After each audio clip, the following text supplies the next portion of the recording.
Comedian Dave Chappelle is receiving major flack for his new stand-up bit on Netflix. Critics have said The Closer ridicules trans people. A writer and co-showrunner on the Netflix series Dear White People quit working at the streaming giant over Netflix's decision to stream Chappelle's special. Jacqueline Moore, who transitioned during the pandemic, took to Twitter to explain, saying, quote, "I love so many of the people I've worked with at Netflix, brilliant people and executives who've been collaborative and fought for important art, but I've been thrown against walls because I'm not a real woman. I've had beer bottles thrown at me. So Netflix, I'm done." Another trans Netflix employee sparked debate about the comedy special and was suspended, along with two other employees, for reportedly trying to attend a director-level meeting they weren't invited to. Netflix's CEO Ted Sarandos responded to the controversy over the Chappelle special in an internal email saying in part, quote, "Particularly in stand-up comedy, artistic freedom is obviously a very different standard of speech than we allow internally as the goals are different, entertaining people versus maintaining a respectful, productive workplace." And Chappelle has seemingly embraced the uproar over his special, telling The Hollywood Reporter, "Well, if this is what being canceled is like, I love it."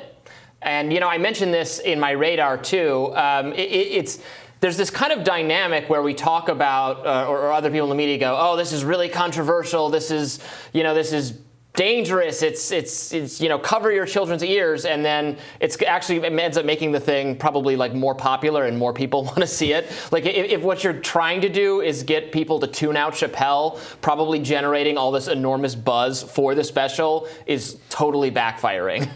Right. Yeah, I think that this opens up a greater conversation. I haven't seen Dave Chappelle's special, but I think this opens up a greater conversation of, can comedy be funny without being offensive? And I think that is where we're at with society, is trying to figure out, what jokes can be made about certain groups of people, if at all. And I kind of err on the side of, I think comedy can be funny without picking at certain groups of people, without kind of stereotyping or honing in on certain traits or honing in on sensitive topics. I mean, look, I am totally against cancel culture. I think if Netflix wants to air this special, they certainly can, and people can choose to watch it and enjoy it or not enjoy it if they would like to. But I do think that there can be maybe this conversation. I don't know what you guys think on, can comedy be funny without it being offensive, or is that just the nature of comedy and we should just accept it? Right. Well, there can be a difference, I think, between making fun of a specific person and then groups of people for some kind of collective trait that they don't have any control over, like race or gender or something like that. But, even that aside, I think we're increasingly, or a small minority of extremely sensitive people are, on behalf of all of us, now drawing the line a lot differently than how most people feel. And this is an interesting moment because Netflix was pretty firm here in saying that, no, this is comedy, it might be offensive, but there's a stricter standard. And actually the employee getting in trouble, where in a lot of other examples, I think if the person is less important financially to the company, as Dave Chappelle's probably obviously bringing them a lot of money. If it's someone, Dave Chappelle almost can't be canceled because he's so powerful and he's so good at what he does.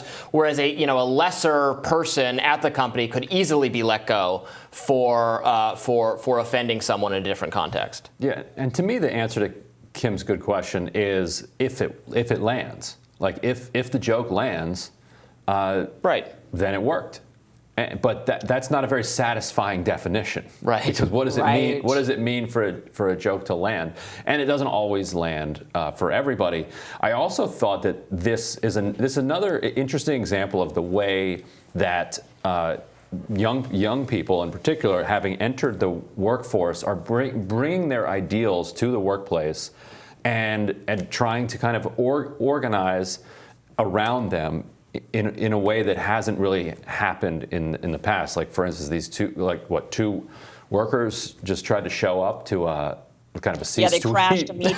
Yeah. Good. That's kind of cool. Good. Yeah. Based, I guess. Well, you're also going to get in trouble for because they're used to doing that. They do that on the campus. They show up to the dean's office and they hold a sign in front of his face saying, you're basically Christopher Columbus. You're the most horrible person who's ever existed. The dean says, "I'm so sorry. What do you want? Let me meet your demands more swiftly, please." Like, that doesn't work in the workplace to the same degree. In college, you're paying $50,000 to that person. Right. Right. And so they're like, okay, fine, abuse me, but continue to write your $50,000 check. Now you're getting paid by Netflix. So they're like, wait a minute. Yeah. And we're seeing this. This is increasing. Ryan, you make a really good point. This is increasing in the workplace. I mean, we're seeing this even at Spotify against Joe Rogan. We constantly hear about employees there saying, we're offended by something that Joe Rogan has done now on his podcast, and we want him canceled or we want that episode taken down. And so it is interesting to see that shift. I mean, look, on the surface, I get it. And I say, well, it's your job. You can't really crash a meeting. You can't really make these demands. But at the same time, what is protesting and what is having these morals if you cannot bring them everywhere you go with you? Even though, like I mentioned, I am not at all for this sort of cancel culture, but I do believe in a person's right and ability to protest, even their employer. And we shouldn't have that risk or fear of, unless you're really truly disrupting the workplace, which I guess these two that crashed the meeting, that would be considered disruptive. But Netflix has come out and said, no, our employees are allowed to voice their opinions and voice their disdain for something we do. And I think that's good. That's a healthy thing for Netflix to come out and say is, our employees can criticize us. They just can't crash meetings. Yeah. I kind of feel like the cancel battle should take place in the arena where the original, cancelable material took place. Like, trying to think of a more recent example, but when Noam Chomsky completely obliterated B.F. Skinner. He didn't organize other university professors to say that B.F. Skinner's work on behavioralism is fascist and it's dangerous and he needs to be deplatformed.